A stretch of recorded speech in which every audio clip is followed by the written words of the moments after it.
Welcome back to Journey Outside by Mary Q. Steele, Chapter 7.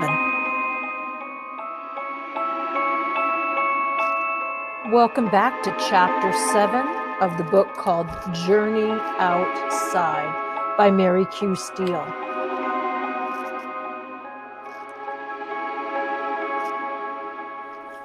Let's zoom in a little bit.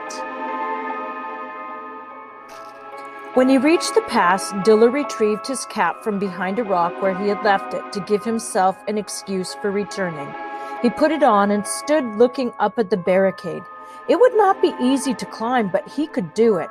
He could be on the other side and a good way farther up the mountain before dark. Also, he could turn and hurry down the way he had come and soon be back at the place of stones with Borba and Katrin and the others. Tomorrow they would be going home and he too could go back to Norna and Dorna and the little flat-roofed houses and the hens. He shook his head. No, Norna and Dorna had not invited him to leave the rafts and come into their lives. It had been his own doing, and whatever lay ahead of him was something he must attend to by himself. Remembering how he had got off the raft all at once swiftly and without debate, he suddenly set his feet on the lowest of the stones and began searching for the easiest way up. It took him longer to reach the top than he had thought it would, and finding his way down the other side, which was almost sheer, took longer yet. When he finally made his way to the bottom, the light was getting dim. The way led off among great rocks and a few scattered, low-growing bushes. It looked menacing and filled with fears. Tigers and worse lurked in the shadows. Dilar was tired. He had only went a little way before he decided to stop for the night. He had no fire. The night was cold and he had left the others without anything to make fire with. He had watched them often enough, striking two stones together to make a spark that fell into dry grass or rotted wood and set it ablaze. But he did not know the right kinds of rocks to use, nor the proper way to strike them together. Now he spent some time trying with two stones that looked like the ones Borba and Norna and the others used. But nothing happened. No spark was struck. He should have learned to make fire. He should have brought the proper rocks with him. Fire, the others told him, kept the tigers away, and it kept off the cold. He had been no more practical than they. He had not thought of the future, and now he would suffer for it. For food, he had only the last crumbs of the cakes Norna had given him. At the place of stones there had been enough to eat and more. Dried fruits and berries still clinging to the bushes and vines, nuts and puffballs and tubers that others knew how to prepare for eating, as well as the supplies they had brought with them. But there were none of these things here, Dilar thought. Tomorrow he would have to make a plan for getting some food, fishing in a stream or trapping birds or something. He gathered small branches from the bushes and piled them together to make a bed, fashioned against the western side of a boulder still warm from the sun. The leaves were spicy smelling and soft, and though the pallet was not so comfortable as some he had slept on, he was tired from the long day's work. Even the thought of tigers did not keep him awake long. He awoke shivering, quaking, colder than he had ever been in his life. The stars showed faintly through a mist of clouds. The moon was setting, and it would be an hour or more till daylight. What had roused him? Just the cold? Or had a tiger screamed close by, or even walked near his bed? The sun's warmth had long since left the stones, and the cold seemed to flow from them into his bones. He sat up and wrapped his cloak more tightly about him and crouched among the branches, shaking and shaking. When the sky began to gray and all the tigers around him began to turn into rocks and bushes, he struggled up and set out once more. The way was rough and steep. In the gloom, he stumbled and slipped and spent as much time on his hands and knees as on his feet. He had hoped that walking would make him warmer, but he walked and was cold as ever. The air grew colder and colder, and the rifts of the rocks, white pools and drifts of frost and snow appeared. And where water seeped down the cliffside, it was not moisture that his fingers touched, but a hard glaze of ice that made his hands ache and his feet slide. He came on a cliff hung with icicles. In spite of his misery, he stopped to admire the long, upside-down candles of ice, fluted and twisted and clear. Even winter had its wonders in this strange land. He waited and watched for the sun. The sun would make him warmer, but the day was overcast. The clouds grew thicker and seemed to hang almost over his head. Snow began to drop down from the sky, a flake here, a flake there. He did not know what it was, but when a flake fell on his sleeve, he stared at its beautiful starry shape till it melted, and then he decided it must be snow.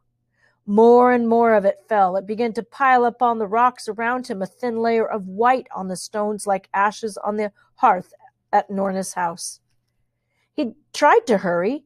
He would get to the top of the mountain. He did not know why. He was too cold to think, but somehow he felt that if he got to the top, things would be better. He would be warmer and safer. He imagined how it would be at the crest of the mountain, sunny, quiet, peaceful. There would still be snow, but it would be warm snow. The sky would be blue and the sun's touch gentle and friendly. There would be a stream full of fish and shelter under the trees. He went over and over these things to shut out the sight of the cliffs and the precipices and the barrenness.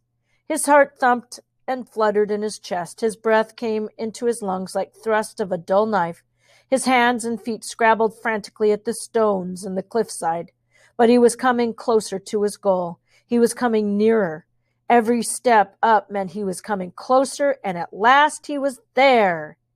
He would not have known he was there except that he had stopped climbing. There was no warmth or safety here, only more snow, more rocks, more scruffy evergreen trees bowed down with ice. What foolish things had he been expecting? He stared about dully. The air was hard as iron. He could scarcely breathe. His hands and feet ached with cold. It was all he could do to take one step forward and another. He staggered on between the trees under the heavy sky. The snow was deep, the surface crusted with ice, and it chopped and cut at his ankles. A branch from a tree close by suddenly snapped and broke with the weight of the snow and ice. The sound was huge in the still air, and it seemed to wake Dilar from his daze. He raised his head and looked in every direction, but there was nothing to see. No moving thing, no house, no path, no help. He was going to die then, as Dorna's father had died in the snow looking for firewood. The cold would kill him and hunger. The tigers would eat his body, and that would be the end of him. On the raft, he had never been hungry or cold or afraid. He had not known that it was possible to suffer as he had suffered now, with the cold, with pain in his legs and arms, with grief in his heart. "Grandfather," he whispered through half-frozen lips. He went on. There was nothing else to do. He would not stand and let death overtake him. He would go on as far as he could force himself to go. He felt as though his body weighed 40 times its natural weight, and lifting a foot was the greatest effort. But he went on, slouching from side to side through the snow until at last he fell to his knees and could not get up, could only kneel there and try to keep himself from falling flat. A kind of numbness stole up his legs. It was death, and he recognized its soft and evil touch. It was a sorry way to die. Perhaps it was a sorry reason to die, hoping to prove to Grandfather that the rafts were going nowhere. But he would have liked to show Grandfather green and day. He would have liked, if only for a moment, to show the raft people the world they had left. The snow fell softly. He listened to the tiny sound like a little bell. A bell?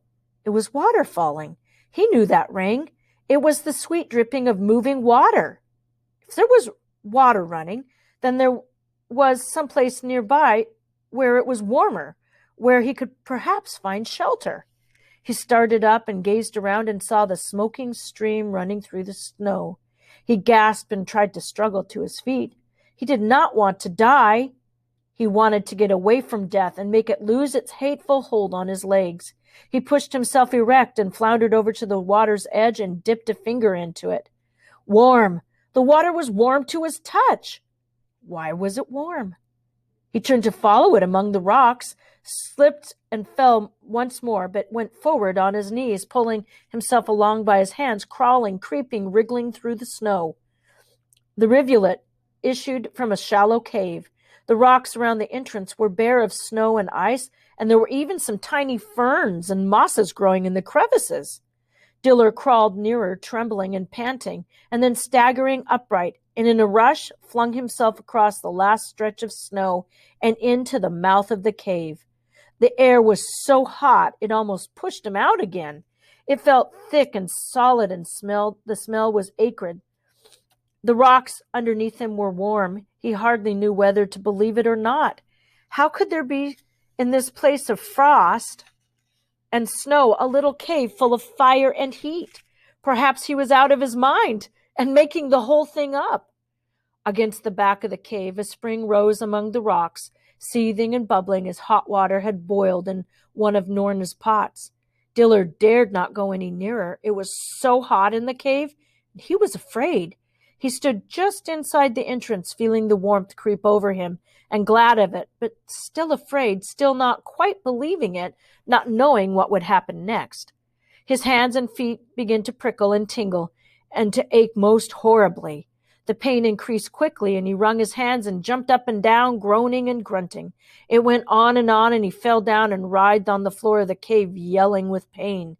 It was the melting of the ice in his fingers and toes that made them hurt so, he was sure.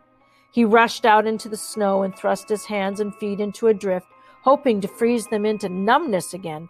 But it didn't help much, and the rest of him was so cold, so cold, so cold, and he shook and shook. He ran back to the cave and stood holding his hands out in front of him, wailing like a mad thing, and at last the agony eased, and he sat down on the warm floor, rocking back and forth, moaning every now and then, and fell asleep.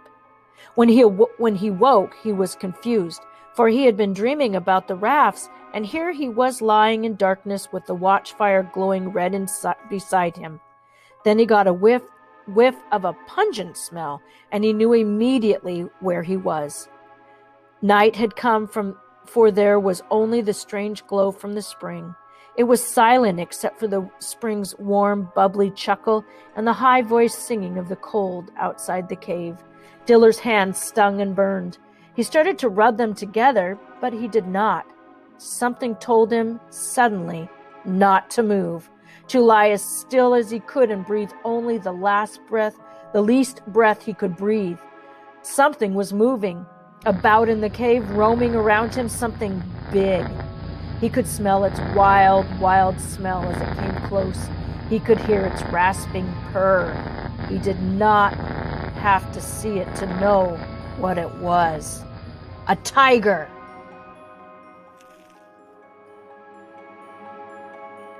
Here is a video clip I found of some hot springs up in the mountains, and it's sort of what I imagine, the area around the cave to look at, because the snow had melted. But if it were in the story, there would be snow on the banks away from where the hot springs weren't. So at least he found some warmth and stopped himself from freezing.